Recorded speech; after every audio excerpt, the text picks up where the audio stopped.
The perpetual mist clung to Mortlake Moors like a shroud, making the desolate Ashworth hydrotherapy clinic a spectral silhouette against the bruised sky. Silas Croft, the new caretaker, felt its damp embrace the moment he stepped from his weathered sit-in. An oppressive silence hung heavy, broken only by the mournful sigh of the wind through skeletal trees.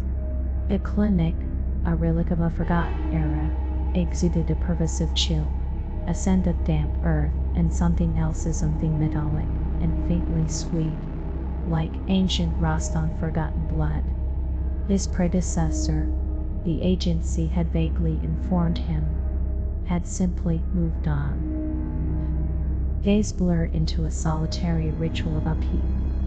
The building was vast, a labyrinth of decaying halls and unused hydrotherapy tubs, their porcelain gleaming with a sick, yellowish sheen. Mold bloomed in intricate, morbid tapestries across the walls, a silent, creeping growth. But it was the dampness, a truly unsettled silence.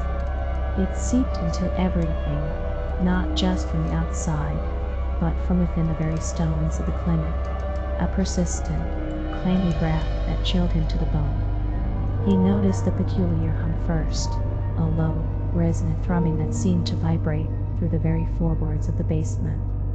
It intensified near a specific section of the wall, deeper in the clinic's forgotten heart, where the mold seemed thicker, the air colder. Tracing the persistent, inexplicable trickle of water, Silas ran his hand over the ancient stone, feeling a subtle discontinuity. A faint seam, almost imperceptible. Tapping, he confronted hollow. Behind this wall, something lay hidden. Chilled by a gnawing curiosity that warred with a prickling premonition, Silas spent an entire day chiseling and prying at the mortar.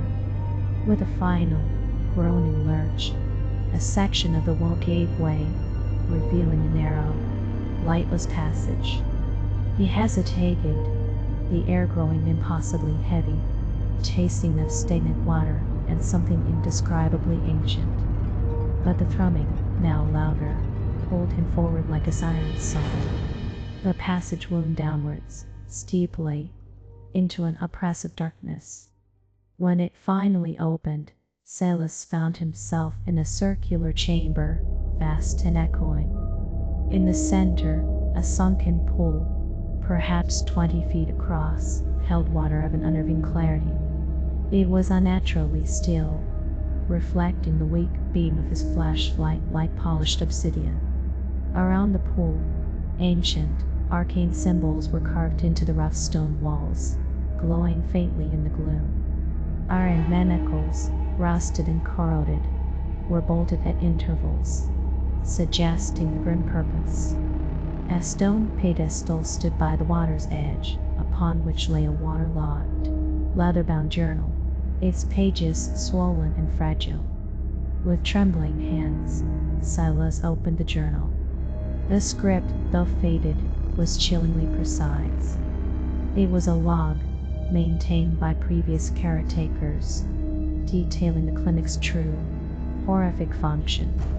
It spoke of aqua immortalis, water imbued with miraculous regenerative properties, capable of mending all flesh, banishing disease, even granting eternal life. But the entries quickly descended into madness, describing the water's terrifying cost. It didn't just heal, it consumed. Identities dissolved, memories blowed away, the body itself becoming fluid, porous, eventually merging with the water from which it drew its false life. The patients were not healed. They were refined, purified, their individual consciousnesses slowly, but irrevocably dissolved, leaving only a prime essence that the overseers, the enigmatic board, deemed valuable. He read of the process, the struggles, the desperate pleas that faded into gurgles as minds unraveled, bodies dissolved. The screams, the chilling descriptions of vessels becoming one with the water, their forms becoming shimmering, spectral reflections of their former selves, waiting for the final filtration. As Silas absorbed the horrifying truths, the air in the chamber grew frigid, a cold that bit deeper than any he had felt before. The unnaturally still water in the pool began to ripple, not from a disturbance, but from within. A form began to coalesce, slowly rising from the depths. It was vague at first, a shimmering column of disturbed water and shadow, but it quickly resolved into a vaguely humanoid shape. Its eyes, if they could be called eyes, were sunken voids, reflecting no light, only an infinite, crushing despair. It was the wraith of a former caretaker, perhaps, or a patient who had resisted the final dissolution. It moved with an unnatural fluidity, reaching out a pale, shimmering hand towards Silas, is silently more terrifying than any scream. He felt an irresistible pull, a chilling invitation to join the essence, to become one with the endless, horrifying current. Silas stumbled back, adrenaline surging through his veins, his mind screaming in primal terror. He scrambled blindly, fumbling his way back through the narrow passage, sealing the hidden wall with frantic, desperate shoves of debris. He didn't stop until he was outside, gasping for breath in the damp, cold air of the moors. The clinic a dark, malevolent presence behind him. He looked at his hands, feeling a strange tingling, a pervasive dampness that seemed to cling to his skin, not from sweat, but from within. He wanted to leave, to flee this cursed place and never look back. But something held him, a subtle, insidious compulsion. He returned to his small, Spartan quarters. On his desk, where moments before only dust had lain, sat a pristine, leather-bound journal. Its cover was embossed with a single, elegant word, caretaker's log. He opened it. The first page bore his own name, Silas Croft, etched in a strangely familiar, elegant script, followed by hundreds of blank, waiting lines.